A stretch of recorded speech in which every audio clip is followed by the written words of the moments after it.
Marwari media आप देख रहे हैं। आज है 17 जनवरी 2023 मंगलवार का दिन और हिंदू तिथि के अनुसार माघ माह के कृष्ण पक्ष की 10वीं तिथि है। एक नजर डाल लेते हैं देश और प्रदेश की बड़ी खबरों पर। शुरुआत बड़ी खबर के साथ करेंगे। पेपर लीक मुद्दे पर सचिन पायलट ने इशारों में गहलोत सरकार पर जमकर निशाना साधा। नागौर जिले के परबतसर में किसान सम्मेलन में सचिन पायलट ने कहा, नौजवानों की भविष्य की चिंता हम सबको है। सच बताता हूं, जब भी खबर पढ़ता हूं कि हमारे प्रदेश में कभी पेपर लीक हो गए, कभी परीक्षा कैंसिल हो गई तो मन आहत होता है। उन्होंने कहा कि गांव का नौजवान अगर परीक्षा की तैयारी करता है तो उसके माता पिता को कितनी तकलीफ उठानी पड़ती है। दिन रात मेहनत करने के बावजूद भी जब पेपर लीक हो जाते हैं तो मन बहुत आहत होता है।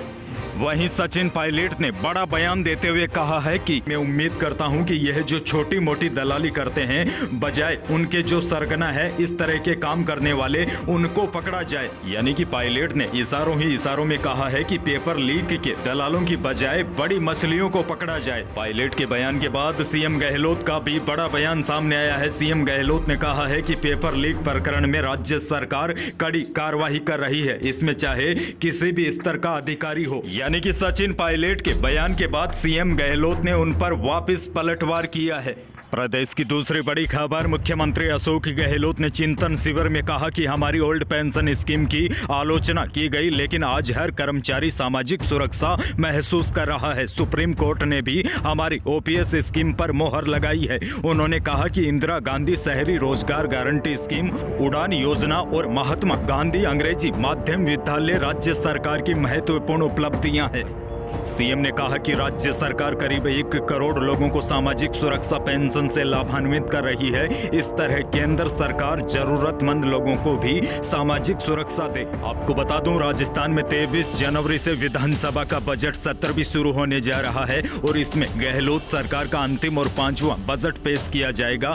बजट फरवरी के पहले सप्ताह के आसपास आ सकता है। 2 दिन के चिंतन शिविर में मंत्रियों से इस बारे में गहन विचार विमर्श किया जाएगा। इनमें मंत्रियों से बजट को लेकर नए सुझाव भी लिए जाएंगे। इन सुझावों में सबसे ज्यादा फोकस इस बात पर रहेगा कि जनहित से जुड़ा हो और इससे सरकार और पार्टी को फायदा मिल सके। एक और बड़ी अपडेट, प्रदेश में 23 जनवरी से शुरू हो रहे राजस्थान विधानसभा के बजट सत्र से पहले गहलोत सरकार ने एक बार फिर नौकरशाही में बड़ा फेरबदल किया है। राज्य सरकार ने 40 RAS अधिकारियों के तबादले किए हैं। इस संबंध में कार्मिक विभाग ने भी तबादला सूची जारी कर दी है। दौसा जिले से बड़ी खबर, दौसा में सोमवार सुबह पथराव के बाद अचानक फायरिंग हो गई। इस फायरिंग में एक महिला समेत 2 की मौत हो गई। इधर परिजन जब घायलों को हॉस्पिटल लेकर पहुंचे तो पुलिस को देख बिफर गए। आरोप लगाया कि रविवार रात में हुए विवाद के बाद पुलिस को सूचना दी, लेकिन कोई भी मौके पर नहीं आया। वहीं इस घटना के बाद परिजनों ने हॉस्पिटल के बाहर जाम लगा दिया। घटना दौसा जिले के मंडावर थाना क्षेत्र के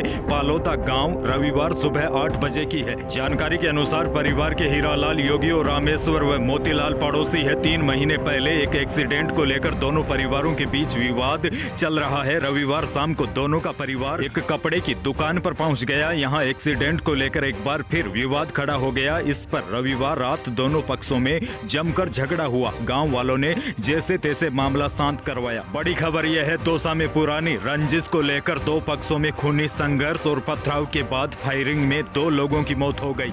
मौसम को लेकर भी बड़ी खबर आ चुकी है। राजस्थान में बर्फ जमाने वाली सर्दी का दौर जारी है। चूरू, सीकर, बीकानेर, जयपुर समेत कई जिलों के ग्रामीण अंचलों में कड़ाके की सर्दी से खेतों में बर्फ जम गई। पाला खेतों में ही जम गया, जिससे किसानों को काफी ज्यादा नुकसान हुआ है।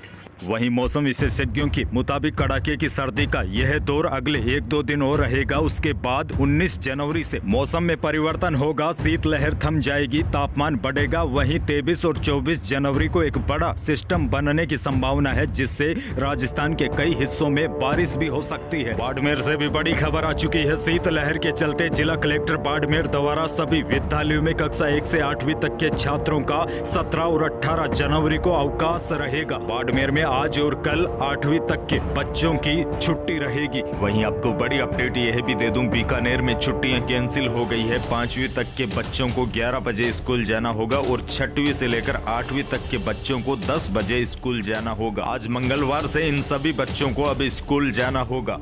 प्रदेश की एक और बड़ी खबर, केरल में कोरोना के 1303 मामले सक्रिय हो गए हैं, जिसके बाद कोरोना पर लगाम लगाने के लिए केरल सरकार ने सभी सार्वजनिक स्थलों और कार्यस्थलों और सभाओं में लोगों के लिए मास्क लगाना अनिवार्य करने के आदेश जारी कर दिए हैं। प्रदेश की एक और बड़ी खबर, डीडवाना को जिला बनाने की मांग को लेकर कोर्ट परिसर के बाहर अनिश्चितकालीन धरना शुरू हो गया है। दरअसल अंतिम बजट में नए जिलों की घोषणा की संभावनाओं को देखते हुए प्रदेश भर में अलग अलग क्षेत्रों में आंदोलन हो रहे हैं। नए जिलों की घोषणा को लेकर बनाई गई राम लुभैया कमेटी की रिपोर्ट आना अभी बाकी है, लेकिन अभी से जिलों की मांग तेज हो गई है। यही थी आज की कुछ बड़ी और महत्वपूर्ण खबरें। वीडियो को लाइक करना बिल्कुल न भूलिए और चैनल पर नए हैं तो सब्सक्राइब जरूर कीजिए ताकि आप अपडेट रहे बड़ी खबरों से। धन्यवाद।